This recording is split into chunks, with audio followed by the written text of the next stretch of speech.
Hello friends, ranker study में आप लोगों का मैं चंदन आप लोगों को नमन करता हूं, स्वागत करता हूं। कैसे हैं आप सब? उम्मीद करता हूं कि आप सब ठीक ही होंगे। तब पढ़ाई लिखाई अच्छे से चल रही है। देखिए दोस्तों, पिछले संडे को मैं मैथ्स का वीडियो नहीं डाला क्योंकि इसके पीछे रीज़न था, मैं तो तैयार था डालने के लिए। बहुत सारे व्हाट्सएप पे मैसेज आए और मुझे बताया गया कि सर हम लोग थोड़ा लेट जुड़े हैं, तो इस संडे को रहने दीजिए ताकि हम लोग पूरा कर लें सिलेबस को, फिर आगे बढ़ें। तो इसलिए मैं नहीं डाल पाया। आप लोग समझोगे कि सर बोले हैं तो डाले क्यों नहीं। मैं निश्चित डालूंगा और अगले संडे जो आ रहा है नेक्स्ट, उसे मैथ्स का वीडियो डाला करूंगा। मैथ्स से क्लास आपके चलेंगे और 5-6 टॉपिक है, टेंशन की बात नहीं, वो मेरी जिम्मेदारी है, मैं उसको पूरा करूँगा। सिलेबस आपके करते करते 6 लेक्चर आज निकल गए और लमसम अब एंशिएंट इंडिया आप लोगों के ख़त्म होने पे है और मिडेवल शुरू होने पे है। फिजिक्स भी आप लोगों का 2 से 3 दिन में ख़त्म होने वाला है, तो इसलिए आप धीरे धीरे करके बढ़ते रहें और पढ़ते रहें। सिलेबस धीरे धीरे निकलते ही जा रहा है और रिवीजन करते रहें। हाँ, बहुत सारे लोग ऐसे भी होंगे जो फॉर्म अभी तक नहीं भरे होंगे, सोच रहे होंगे कि 24 आने वाला है तो भरेंगे अंतिम में। तो इंतज़ार ना करें अंतिम डेट का। अंतिम में 2 दिन पहले साइट चलना बंद हो जाएगी, कोई और समस्या हो जाएगा, हो सकता है लॉकडाउन हो जाए, हो सकता है कोई कैफे बंद हो जाए, मौसम ठीक ना रहे। आप लोग समय रहते ही इसको पूरा कर लीजिए। हमारा तो यही आप लोगों से रिक्वेस्ट है और आप सब तैयारी कीजिए ठीक से। नवंबर में पेपर उम्मीदन हो जाना चाहिए, आप सब लगे रहिए। नवंबर दिसंबर पेपर होगा, कभी भी होगा, तो तैयार तो हमको रहना ही है इसके लिए।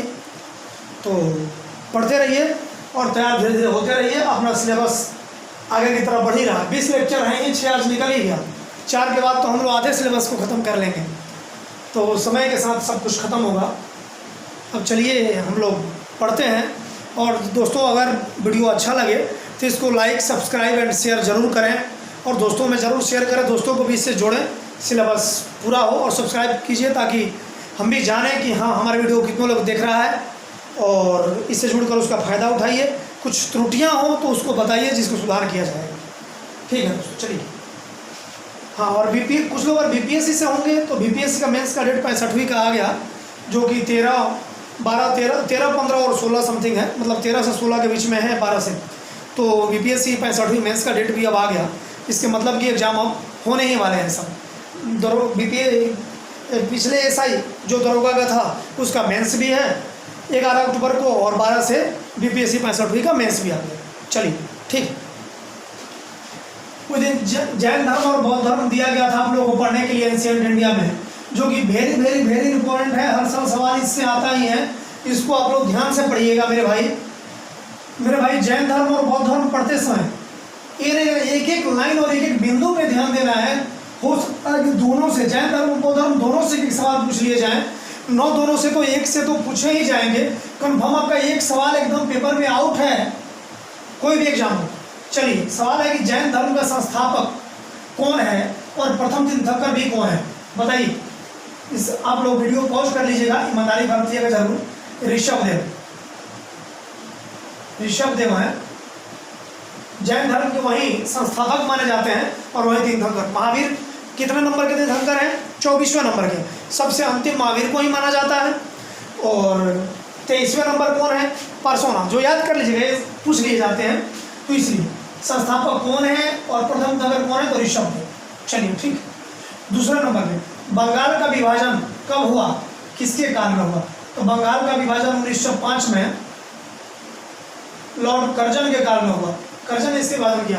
विभाजन का तर्क तो बहुत वो अपने हिसाब से देता है कि पूर्वी जो आज अपना बांग्लादेश है वो पहले अपने बंगाल का ही हिस्सा हुआ करता था, जो पूर्वी बंगाल कहा जाता था, और पश्चिमी बंगाल अपने तरफ था, जिसको आज भी पश्चिमी बंगाल कहा था। जिसके लिए बातें उठ रहती हैं कि पश्चिमी बंगाल को चेंज करके अब सीधे बंगाल कहा जाए, कलकत्ता कहा जाए। हमको पश्चिमी बंगाल अब क्यों कहा था? पूर्वी बंगाल तो बांग्लादेश हो गया। तो पूर्वी बंगाल और पश्चिमी बंगाल को कहता है कि हमारी प्रशासनिक सुदृढ़ता ठीक नहीं थी, प्रशासनिक कंट्रोल ठीक नहीं थी, इसलिए हम कंट्रोल करने के लिए और मैनेजमेंट ठीक से करने के लिए हम इसको बांट रहे हैं, प्रशासनिक सुधार के लिए। लेकिन ऐसा कुछ नहीं था। वो था ये कि पूर्वी बंगाल में मुसलमान की संख्या ज़्यादा थी और पश्चिमी बंगाल में हिंदू ज़्यादा थे, तो वो धर्म के आधार पर बांट दिया ताकि फुट करो और शासन करो। ये तो अंग्रेज का कथा नहीं था।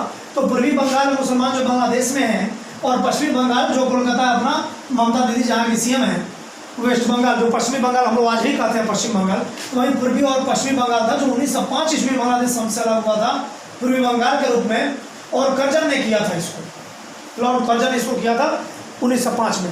1906 में मुस्लिम लीग की स्थापना हुई थी। 1907 में सूरत में अधिवेशन हुआ जिसमें कांग्रेस अलग हुआ था। ये लगातार तीनों चीज श्रेणी में याद रखेंगे। फिर 1915 में कांग्रेस एक भी हो गया। 1907 में सूरत में अधिवेशन हुआ जिसमें कि कांग्रेस अलग हो गया। 1906 में मुस्लिम लीग की स्थापना हुई थी। 1905 में बंगाल का विभाजन हुआ था कांग्रेस ने, कर्जन के काल में लॉर्ड कर्जन ने बंगाल का विभाजन किया था। और 1906, 1907 ये लगातार 1905, 6, 7 लगातार याद रखेंगे कि किस दिन क्या होता है, और जरूर डेट भी याद रखना है कि किस दिन हुआ था बंगाल अलग, किस दिन हुआ था, ये भी याद रखिएगा। चलिए तीसरा नंबर जो रबी आया अपना कि अंगूर की खेती को क्या कहते हैं। हमने भारत की कृषि आपको दिया था। कृषि में रबी फसल, खरीफ और जायद फसल आप पढ़े होंगे, कितनी सिंचाई में क्या लगता है, रबी फसल के अंदर कौन कौन से फसल आते हैं, खरीफ के अंदर कौन कौन से आते हैं और जायद के अंदर कौन कौन से आते हैं फसल आप जरूर पढ़े होंगे, ऐसा मैं आप सबों से उम्मीद करता हूँ। और ऑब्जेक्टिव भी बना रहे होंगे। मैं यहाँ तक 10 बार कहा कि पढ़ने पे सब कुछ याद रहता है, जब सवाल बनाया जाता है तो पता चलता है कि जा ये तो याद ही नहीं है हमको, तो फिर रिवीजन करने की जरूरत पड़ती है। एक चीज़ को 4 जगहों से पढ़िए, इससे बेहतर है कि एक चीज़ को 4 बार पढ़िए। रिवीजन बहुत इंपॉर्टेंट है। 10 जगह से पढ़े रहेंगे, कन्फ्यूजन में सवाल एक गलत होंगी। रिवीजन बार बार कीजिए, कम पढ़िए लेकिन याद रखिए।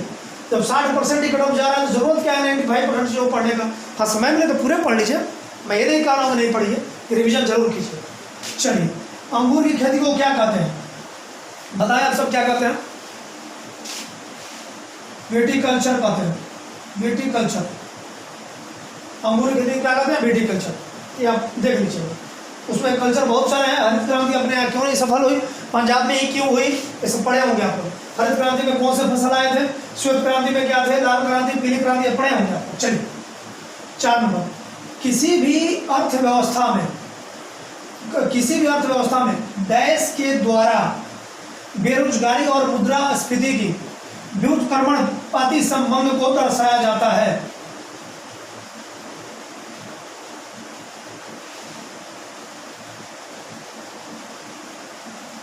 फिलिप्स वक्र के ग्राफ के द्वारा बेरोजगारी और मुद्रास्फीति मतलब महंगाई, अनएम्प्लॉयमेंट और इन्फ्लेशन के व्युत्क्रमणपाती मतलब इनवर्सली प्रोपोर्शनल, डायरेक्टली प्रोपोर्शनल नहीं, इनवर्सली प्रोपोर्शनल के मतलब ये हुआ कि x is inversely proportional to y, इसको इनवर्सली प्रोपोर्शनल कहते हैं। और x is directly proportional to y मतलब कि x भी बढ़ेगा तो y भी बढ़ेगा, डायरेक्टली प्रोपोर्शनल बातें हुआ। अब एग्जांपल ले लीजिए ना, जैसे कि अब मान लीजिए कि हाँ अगर आप सबों की, चलिए मैं ही अपना एग्जांपल ले लेता हूँ। अगर मेरी बीवी है, मैं ज़्यादा पैसा कमाऊँगा तो उसके लिए अच्छा होगा, और मैं बढ़ूँगा तो वो भी बढ़ेगी, ये डायरेक्टली प्रोपोर्शनल बातें हैं। कि मैं कमाऊँगा तो मेरी बीवी भी ऊपर उठेगी, ये डायरेक्टली प्रोपोर्शनल बातें हैं। ऐसे ही समझेंगे आप सब। आप सबके पास पैसा होगा तो आपकी गर्लफ्रेंड ऊपर रहेगी, तो डायरेक्टली प्रोपोर्शनल बात हो गई, इनवर्सली प्रोपोर्शनल। ये मजाक की बात है, सीरियस नहीं लेना है। मैं बढ़ूँगा तो पड़ोसियों को दिक्कत होगा, मैं बढ़ूँगा पड़ोसी घटेंगे क्योंकि पड़ोसियों को दिक्कत होगा, तो रिलेशन इनवर्सली प्रोपोर्शनल है। कि मैं बढ़ूंगा तो वो घटेंगे, उनको जलन होगी, द्वेष होगी, वो घटेंगे, तो पड़ोसी हो गए। और डायरेक्टली प्रोपोर्शनल मेरी बीवी होगी कि मैं बढ़ूंगा तो वो भी बढ़ेगी, मैं खुश हूँ तो वो भी खुश है, तो मेरी बीवी डायरेक्टली प्रोपोर्शनल हो गई, और जो पड़ोसी हैं इनवर्सली प्रोपोर्शनल। मैं मजाक किया हूँ, इसको सीरियस लेने की जरूरत नहीं है। हंसी मजाक क्लास में चलते रहना चाहिए, खुश रहना जिंदगी की पहलू है, और रहे आप सब। चलिए और भी एग्जाम्पल है, जैसे मान लीजिए ना अभी बेरोजगारी बढ़ेगी, जब बेरोजगारी बढ़ गई हम पैसा कमाएंगे ही नहीं, तो किसी आवश्यक सामान की वस्तु को भी कम से कम खरीदेंगे ताकि सिर्फ हमारा काम चल सके। तो अगर हम सामान खरीदेंगे ही नहीं, बिक्री होगा नहीं, मार्केट में सामान का डिमांड रहेगा नहीं, तो अब ये सी बात है महंगाई क्या होगी, घटेगी। और जब पैसे होंगे मेरे पास, सामान खरीदेंगे खूब ज़्यादा। पहले मोटरसाइकिल का कीमत कितना हुआ करता था, 25,000 30,000, आज 80,000 क्यों है? क्योंकि एक घर में 4 लोग हैं, 4 बाइक होती है।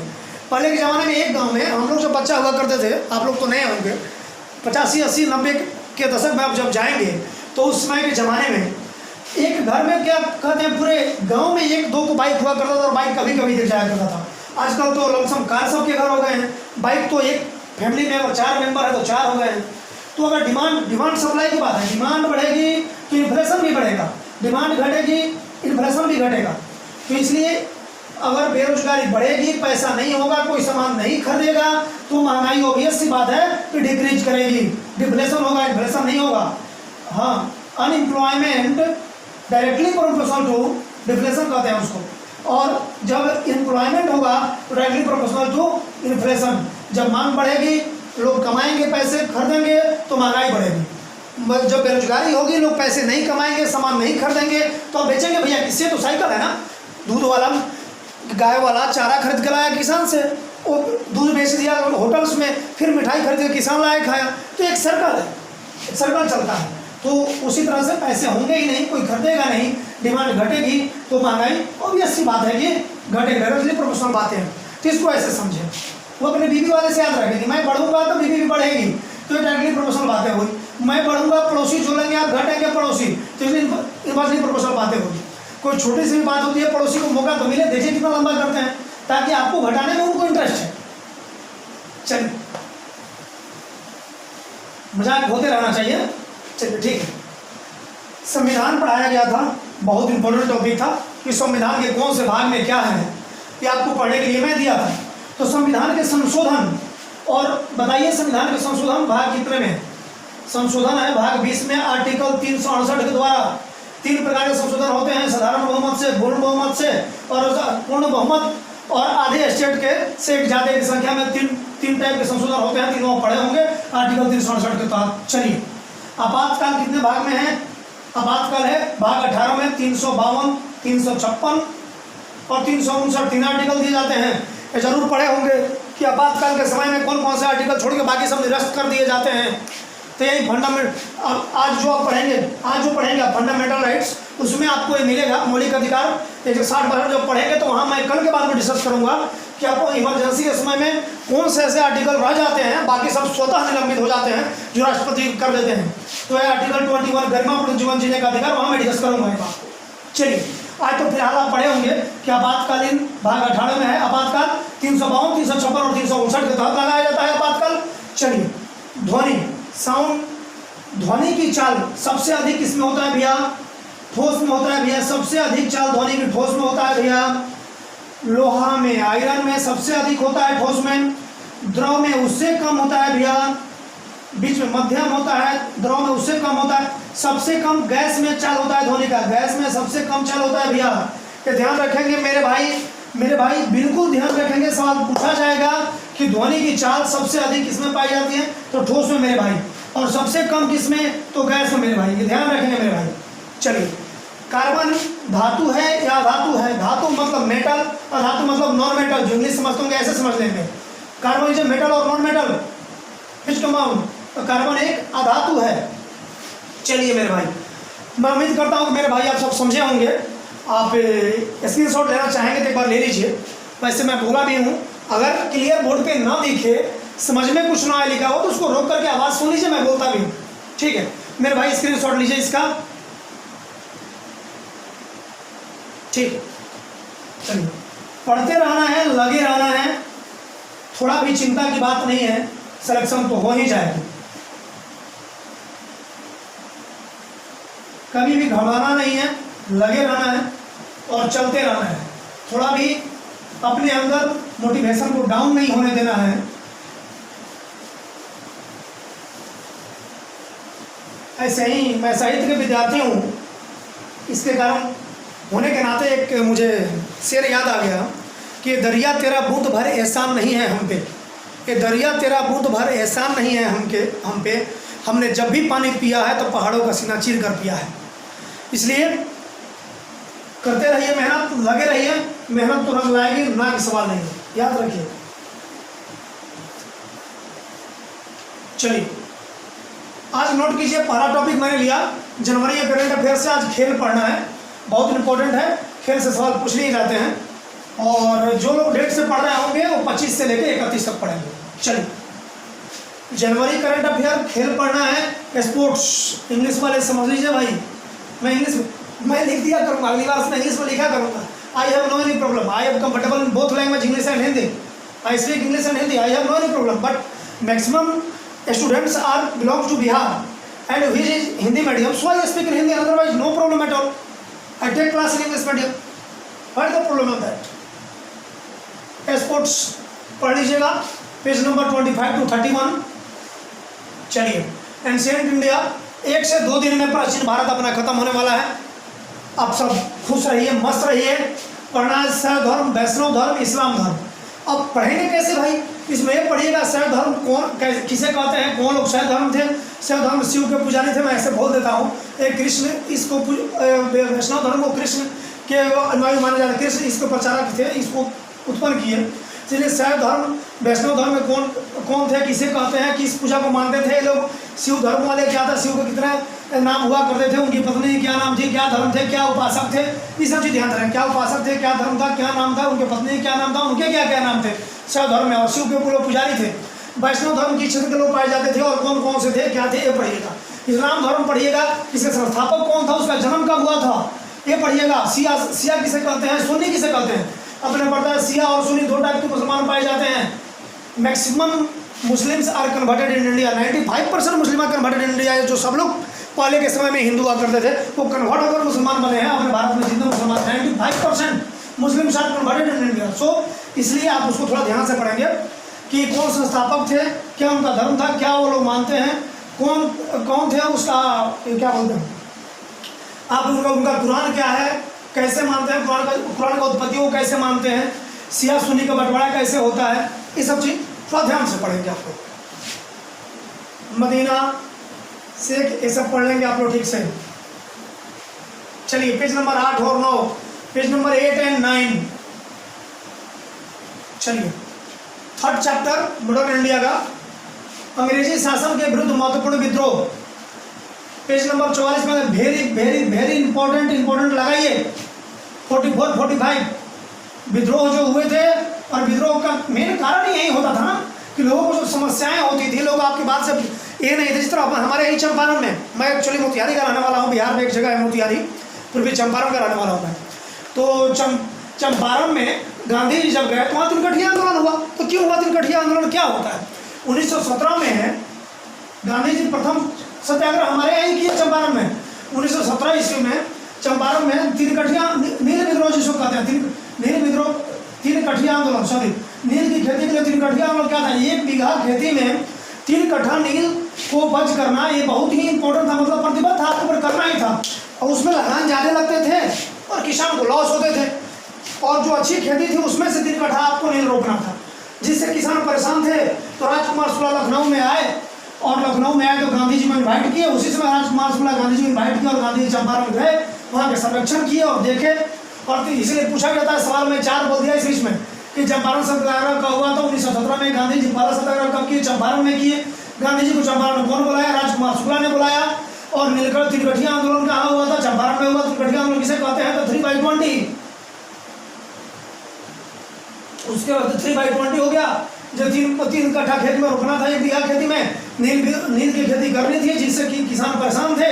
हमारे चंपारण की यहाँ से गांधी जी की शुरुआत हुई थी। प्रथम उनका विद्रोह यही था। तो ये सब चीज़ें पढ़ने की बात है, पढ़िएगा। इसमें ही था भाई। अब पूछा जाएगा सन्यासी विद्रोह, चुआर विद्रोह, चेरी विद्रोह, भील विद्रोह, मोपला विद्रोह, चुआर विद्रोह, पहाड़ी विद्रोह। तो ये सब विद्रोह आप देख लेंगे। और विद्रोह देखते समय जरूर देखेंगे कि विद्रोह कहाँ पे हुआ था, कौन से क्षेत्र में हुआ था, जो टेबल बना हुआ है।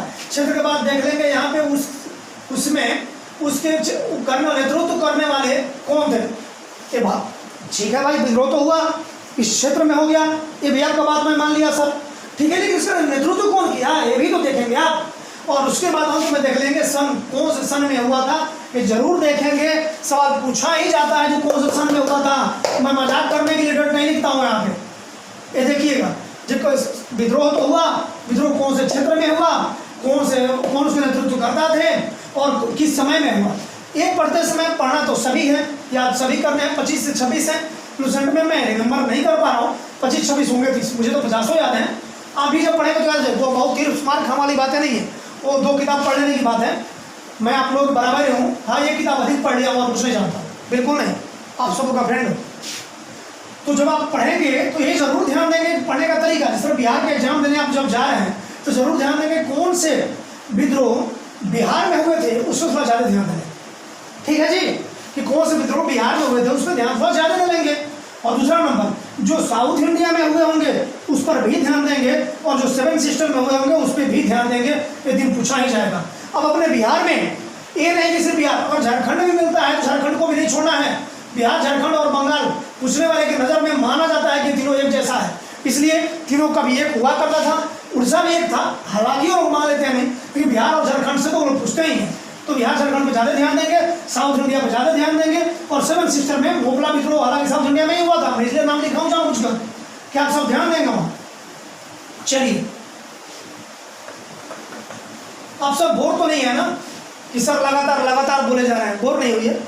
क्या करूँ, मजबूर हूँ और मेरा काम है, मैं लगातार ही क्लास ले सकता हूँ क्योंकि समय बहुत कम रहता है आप लोगों के साथ में। ऑफलाइन क्लासेस में तो 1.5 घंटे 2 घंटे की क्लास होती है, तो थोड़ी बात करने की, कहानी सुनाने की मौका मिल जाता है, किंतु फिर भी मैं सीरियस मास्टर हूँ, क्या कीजिएगा, मजबूरी। हैबिट ऐसी है कि मैं काम में बहुत सीरियस रहता हूँ, चाहे वो काम कोई भी मेरे जिम्मे सौंपी जाए, इसलिए मजबूरी है, झेलना पड़ेगा आप लोगों को। मैं थोड़ा मजाक कम किया करता हूँ क्योंकि सिलेबस जिस दिन मैं क्लास लेने से पहले मेरा फॉर्मूला होता है कि मैं क्लास में आया हूँ उसी दिन बता देता हूँ कि मैं कब क्या पढ़ाऊंगा और किस दिन खत्म करूंगा, और मैं अपने डेट पे सिलेबस को एकदम खत्म करता हूँ डेफिनेटली, इसमें कोई संदेह की बात नहीं। मैं थोड़ा इसी टाइप का मास्टर हूँ, पढ़ाई को मैं ज़्यादा ध्यान रखता हूँ, मजाक होती रहेंगी, मजाक के समय आएंगी वो भी करेंगे, जम के करेंगे मजाक। चलिए, महत्वपूर्ण समितियाँ, बहुत बढ़िया बात है, नहीं चलिए सॉरी, भूगोल का चैप्टर है 4था नंबर, भारत में सिंचाई और खनिज संसाधन, पेज नंबर 105 है, नोट कीजिए, प्लीज नोट आउट। भारत में सिंचाई और खनिज संसाधन जरूर पढ़िएगा भाई साहब। कोयला कहाँ पाया जाता है, लोहा कहाँ पाया जाता है, कहाँ पाया जाता है, पत्थर कहाँ पाया जाता है, चूना कहाँ पाया जाता है, ग्रेफाइट कहाँ पाया जाता है, अवरक कहाँ पाया जाता है, हेमेटाइट कहाँ पाया जाता है, चांदी कहाँ पाया जाता है, सोना कहाँ पाया जाता है, ये जरूर पढ़ेंगे आप सब, ध्यान रखेंगे। और मैप कभी कभी उठाया कीजिए, कष्ट किया कीजिए, मैप अगर उठाते हैं तो अच्छी बात है, मैं समझ सकता हूँ। आप लोग उम्र में जब हम लोग भी हुआ करते थे तो किसी को इच्छा नहीं होती है मैप उठाने की और पढ़ने की, थोड़ा बहुत कष्ट कर लेंगे आप लोग थोड़ा सा, और मैप उठाएंगे थोड़ा फीलिंग आएगी। अब उठाइए तो मैप एक बार मेरे भाई, एक बार मैप उठाइए, जरूर फीलिंग आएगी। एक हमारे यहाँ है क्लास 2-3 तक नहीं पढ़े हुए हैं, और उनसे पूछ लीजिए देश के 195 देश, लमसम 200 देश है, सारे की राजधानी बता देंगे वो, और ये भी बता देंगे इसकी दूरी कहाँ से कितना है, सूरज क्यों उगता है क्यों डूबता है, ये सारे कुछ बता देंगे। हमारे घर के बगल में ही है, हमारे चाचा रहते हैं, तो वो नहीं पढ़ेंगे इंटरेस्ट, आप एक बार मैप उठाइए तो सही, मज़ा आएगा आपको। 105 है, ज्योग्राफी में पढ़िएगा, 105 है, खनिज संसाधन का टेबल बना हुआ है, लुसेंट में टेबल रट लीजिएगा। और सिंचाई, नल के द्वारा कितना सिंचाई होता है, नहर के द्वारा कितना % का सिंचाई होता है, और बोरिंग के द्वारा कितना होता है, ये सब चीज़ पढ़ लेंगे। बिजली का इसमें कितना खर्चा, बिजली का इसमें कितना योगदान है, नल के द्वारा कितना होता है, नहर के द्वारा कितना % होता है, इसको जरूर पढ़िएगा। और कहाँ पे सबसे अच्छी सिंचाई होती है, जिसके कारण अपने बिहार से अच्छा पंजाब है, क्यों है, हरित क्रांति वहाँ ही क्यों सफल हुई, बिहार और उत्तर प्रदेश में सफल क्यों नहीं हुई। इतनी लंबी बातें आपको समझ में नहीं आएगी, हाँ, लेकिन बीपीएससी का मैं जब होगा मैं बताऊंगा। हालांकि मुझे भी समय थोड़ा कम मिल रहा है, 4 अक्टूबर को मेरा भी यूपीएससी का एग्जाम है दोस्त, तो थोड़ा सा मैनेज आप लोग कीजिए, फिर मैं देखता हूँ, इसी में समय निकालना पड़ता है, निकाल ही रहा हूँ आप लोग के लिए, ठीक। चलिए 5 नंबर, महत्वपूर्ण समितियाँ, पेज नंबर 151, और शब्दावली रटना है। अब समिति जब आप रटेंगे तो समिति में लिखा हुआ उस महत्वपूर्ण समिति, स्वामीनाथन समिति, जानकी रमन समिति, दंतेवाला समिति, रेखीय समिति, गोस्वामी समिति, ये सब समिति थे और किसके बारे में रिपोर्ट दी, जरूर पढ़िएगा। बेरोजगारी कौन थी भाई, तो दंतेवाला समिति ने बेरोजगारी के बारे में दाम दिखा दिया, बेरोजगारी नहीं दाम दिखा देंगे, क्या करेंगे, कुछ है ही नहीं। रेखीय समिति की बात करेंगे तो अप्रत्यक्ष कर की बात करते हैं, तो आप ध्यान दीजिएगा, तो इसलिए उसमें लिखा हुआ रटिएगा, इसलिए मैं एक ही पेज दिया हूँ। एक पेज देने के पीछे कारण यही था, मैं एक पेज ऐसे ही नहीं दे दिया, उसमें मात्र लुसेंट में आई थिंक 24 या 25 समिति दिए हुए हैं, 24 ही है सर, तो समिति दिए हुआ है, उस समिति को याद कर लीजिएगा क्या क्या के बारे में दिया हुआ है, और नीचे जो प्रमुख शब्दावलियाँ हैं उसको इन्फ्लेशन के, मुद्रास्फीति का इन्फ्लेशन डिफ्लेशन किसे कहते हैं, इंग्लिश में बोल देता हूँ यार, थोड़ा हिंदी में भी थोड़ा असहमत हूँ, असहज हूँ सॉरी। तो महंगाई और सस्ताई, इन्फ्लेशन डिफ्लेशन क्या है, ये सब थोड़ा सा आप लोग पढ़ लेंगे, शब्दावली प्रमुख आप लोग पढ़ लेंगे और उस टेबल को याद करेंगे। इकोनॉमिक्स अपना कल से परसों तक इकोनॉमिक्स खत्म कर लेंगे, खत्म के कगार पे ही हैं, 1 से 2 लेक्चर और लगेगा, अपना इकोनॉमिक्स खत्म हो जाएगा, ठीक। Page number 6, fundamental right, very very very important, लगाइए जितना वेरी लगा सकते हैं। पेज नंबर 160 से 62, इसी दिन का तो इंतजार था, पॉलिटी को देखते ही मन में लालच उठती है, क्या कर दिया भाई। चलिए, मौलिक अधिकार भाग 3 में पाया जाता है, भाग 3 में मौलिक अधिकार पाया जाता है, आर्टिकल 12 से 35 तक। तो ये पढ़ेंगे आर्टिकल 12 से लेकर 35 तक पढ़ेंगे। कितने टाइप के मौलिक अधिकार होते हैं? 6 होते हैं। आप पढ़ लेंगे कौन कौन से होते हैं। और किसमें समता का अधिकार, धर्म के अधिकार, सबके क्या बोलते हैं, समता का अधिकार, धर्म का अधिकार, और उसमें समक्ष समानता, जीवन को बचाने के अधिकार कौन से हैं, भेदभाव न होने के अधिकार कौन से आर्टिकल कहाँ से कहाँ तक पाए जाते हैं, ये जरूर पढ़ेंगे। आर्टिकल भी इसमें ध्यान रखेंगे। 19, 17, 18, 21, 20 ये सब इम्पोर्टेंट हैं। 25, 26, 28, 29, 31, 32 को ही क्यों संविधान का आत्मा डॉक्टर भीमराव अम्बेडकर ने कहा था। पंडित जवाहरलाल नेहरू आत्मा तो प्रस्तावना का है, 32 को संविधान का आत्मा कहेगा। सीधा आर्टिकल मौलिक अधिकार हमारा हनन होगा तो आर्टिकल 32 के तहत आप कहाँ चले जाएंगे? सुप्रीम कोर्ट चले जाएंगे। हाई कोर्ट जाना होगा तो 268 के तहत चले जाएंगे, 266 या 68 के तहत चले जाएंगे। तो ये ध्यान रखेंगे। ऐसे बात पर मौलिक अधिकार कौन से अपने देश वाला सिटीजनशिप को मिलेगा, कौन से विदेशियों को भी मिलेगा मौलिक अधिकार, कौन से सिर्फ देश वालों को ही मिलेगा, विदेशियों को नहीं मिलेगा, ये जरूर ध्यान से पढ़ेंगे मौलिक अधिकार में। मौलिक अधिकार बहुत ही इंटरेस्टिंग टॉपिक है, इसको ठीक से पढ़िएगा, सवाल आते ही आते हैं। चलिए, हीट उष्मा पढ़ना है, पेज नंबर 200 से लेकर 202 तक। मौलिक अधिकार 160% नोट करिए। उष्मा 200 से लेकर 202 तक, इसमें जरूर उष्मा बहुत आसान टॉपिक। उष्मा किससे कहते हैं, उसका ऐसा यूनिट क्या है, सदिश है, अदिश है, क्या है, कैसे नापा जाता है, फॉर्मूला उसमें क्या है, बॉइलिंग पॉइंट किसे कहते हैं, मेल्टिंग पॉइंट किसे कहते हैं, क्या पढ़ लेंगे। Boiling point, melting point Hindi में सॉरी मैं रिकॉल नहीं कर पा रहा हूँ हिंदी में किसे क्या कहते हैं इसको, लेकिन बॉइलिंग पॉइंट, मेल्टिंग पॉइंट पढ़ लीजिए, क्वथनांक, गोलनांक सारे यही करते हैं, संघनन ये सब पढ़ लेंगे। तो ये सब चीज़ आप ध्यान रखेंगे थोड़ा सा। चलिए, अंतिम टॉपिक आज का ईंधन, पेज नंबर 226। ईंधन पढ़ेंगे। ईंधन में क्या पढ़ना है, तो कोयला, पीट इसमें पढ़ेंगे। पीट किसे कहते हैं, लिग्नाइट कोयला किसे कहते हैं, बिटुमिनस कोयला किसे कहते हैं, और इसमें सबसे शुद्ध कोयला पीट, लिग्नाइट और बिटुमिनस कितने % कार्बन पाए जाते हैं, कितने % कार्बन किसमें पाए जाते हैं, कौन सबसे अच्छा होता है, कौन से घर में इस्तेमाल होता है, कौन से किसमें होता है। और ईंधन ही पढ़ते समय भैया मेरे भाई थोड़ा ध्यान दीजिएगा। यहाँ पे पढ़ते समय ईंधन जब पढ़ेंगे उसी में ठोस और द्रव, ठोस की परिभाषा आप सब जानते होंगे ना, जानते ही होंगे। शेप और साइज इसका नाम चेंज किया जा सके, ठोस है, द्रव है, अपने आकृति में तो ढल जाता है, जैसे पानी अपने थाली में रखिए, थाली को हो जाएगा, अपने वो आकार और अवस्था को चेंज कर लेता है, वो द्रव कहलाता है। चलिए, तो ठोस में जैसे कीजिए कोयला हो गया, लकड़ी हो गया, ये सब ठोस ईंधन है। और जब यहाँ आएंगे तो LPG, CNG जो गैस यूज होता है ये पढ़ लेंगे। तो कौन सा ठोस में गैस होता, ठोस ईंधन है, कौन से द्रव ईंधन है, और कौन से घर में इस्तेमाल किए जाते हैं, कौन से कोयला घर में इस्तेमाल किया जाता है, बिटुमिनस या लिग्नाइट या फिर कौन अच्छा होता है। तो ठीक से इसको देख लीजिएगा। चलिए, आज की बात ख़त्म करता हूँ। आप सब इसको नोट कर लीजिए, स्क्रीनशॉट ले लीजिए। आप लोग खुश रहिए, मस्त रहिए। फिर अपने समय के अनुसार मैं परसों मिलूँगा आप लोगों से। धन्यवाद। पढ़ लीजिए। थैंक्स। वीडियो को लाइक सब्सक्राइब करना ना भूलें, कमेंट करना ना भूलें, देखें और लगे रहें। चलिए, thanks. That's all my point.